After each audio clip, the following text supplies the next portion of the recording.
Hi, today's good person to know is Nancy Janes. She's Worldwide Graphics Business Development Director at HP, and her talk was on digital printing and packaging. Nancy said the whole point of personalisation is to create a sense of belonging, and use Coke as a perfect example. Coke piloted their Share a Coke campaign in Australia so they could increase their engagement with millennials, and Nancy said it was a storming success and said it was made possible due to digital printing. In this video, Nancy gives examples of other companies that are using this form of personalisation to reach out to their customers. And what I really liked about Nancy's talk was I didn't know there was a new ink called fluorescent pink in the HP range, or that they'd introduced a new piece of software called Mosaic, which, if you put in 23 patterns, would generate 2 million unique patterns, and you can imagine the possibilities that can give you. Now, if you are thinking about how this form of personalisation can work in your company but not quite sure how you can afford it, Nancy talked about the 4 different sources of cash that are available within your company which you could tap into. She said it's about departments working with each other, because at the end of the day it's about having a common goal that you work towards. So I hope you enjoy this video, and thank you for watching. This idea of getting personal is just on a snowball effect over the last 18 months, 2 years, in all sorts of different ways. And there's a lot of hype behind it, but how do you actually make it real? And what does it actually mean? Getting personal is the idea of belonging. Those of you that have seen the Coke Share a Coke campaign that started in Australia originally, and what they realised was that they were in danger of losing a generation of consumers because the sugar hype was coming and the teenagers weren't drinking Coke. So that they tried to engage with that demographic that they were in danger of losing, and it was such a success that they then started to roll it out worldwide. Now, this is only possible through digital printing, and they came to HP because we have a huge variety of presses around the world, but in particular we have presses that can do the quality that is needed to replicate the Pantone red for Coca-Cola. So that snowballed, and Share a Coke has gone all around the world now. It's in its 4th year in all different geographies and is a storming success. Then you can actually take it to another level and start to involve emotion. These are examples here where this is an onsert onto a magazine, and it's using variable data very cleverly. So both of them are subscription examples. The one on the left is to Renee, and it knows from the subscription about some of the buying habits, knows where Renee lives, and has sent on her copy of the magazine this onsert that is telling her where the launch of this new handbag will be in a store near her. Very, very specific. Sales increase as a result, and she is feeling very emotional towards this brand and this personal invitation. So what digital printing can enable you to do in a very simple way is do short-run stuff. So what's new? Well, one of the things is a software called Mosaic. So what Mosaic enables you to do, and again Coca-Cola have rolled this out in Israel, we developed a software where you can take 23 base patterns, apply an algorithm, and you will get 2 million unique patterns coming out of the software. Each single design is unique.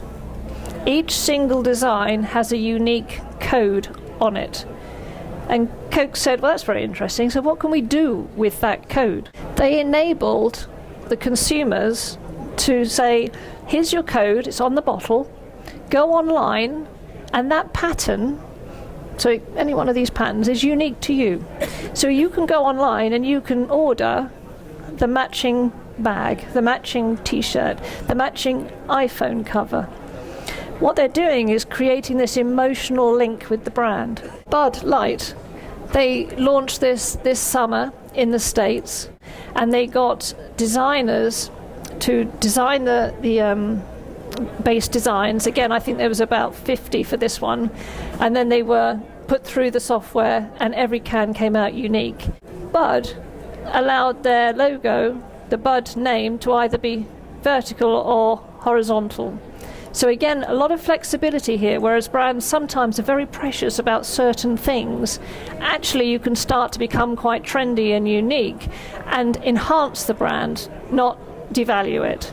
You can download, if you're a designer or an agency, you can download the software, you can have a play with it.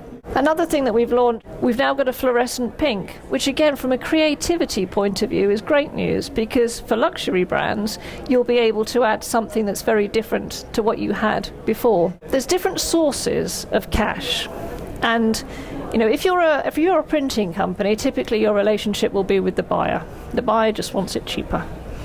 If you're an ad agency or a designer, you need to be talking to the brands to talk about, well, what is it going to do for you?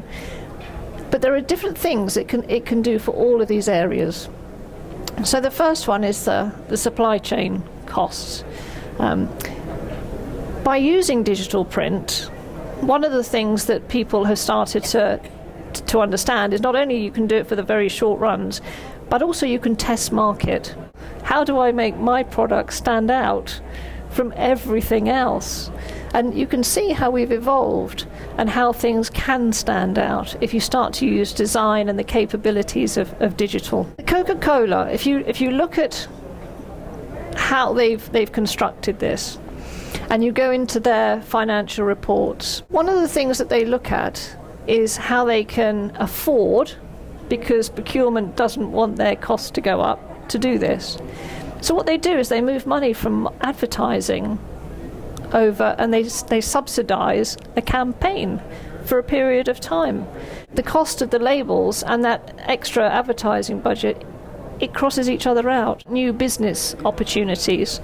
What could this enable them to do to go into a new market, to capture a new geographic segment, or to go for millennials? So Bud Light, when they wanted to use mosaic in those festivals, it was aimed specifically at millennials. When you start to look at the brick model versus the click model, again, you don't have to have digital replacing conventional. It's not possible.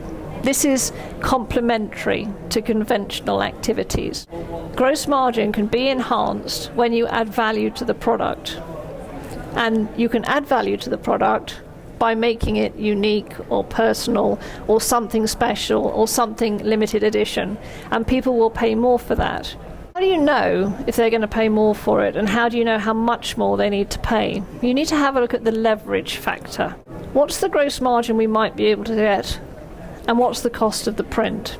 And then what's the incremental volume we need to get in order to make this worthwhile? When you think about the sources of cash for doing this, there are 4 sources, but it does require the company working within itself and the brand to have those conversations about what is it we're trying to achieve. Is it that it's very short run?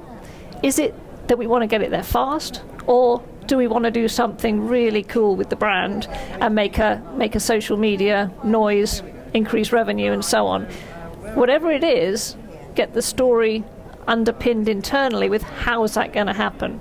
Now, what I liked about Nancy's talk is that I didn't know they were introducing a new ink called fluorescent pink, and I didn't know about the mosaic software, which now makes it so clear as to why other companies are doing so well when it comes to rebranding and personalising their product offering. So I hope you enjoy this video. Please subscribe to see more, and thank you for watching.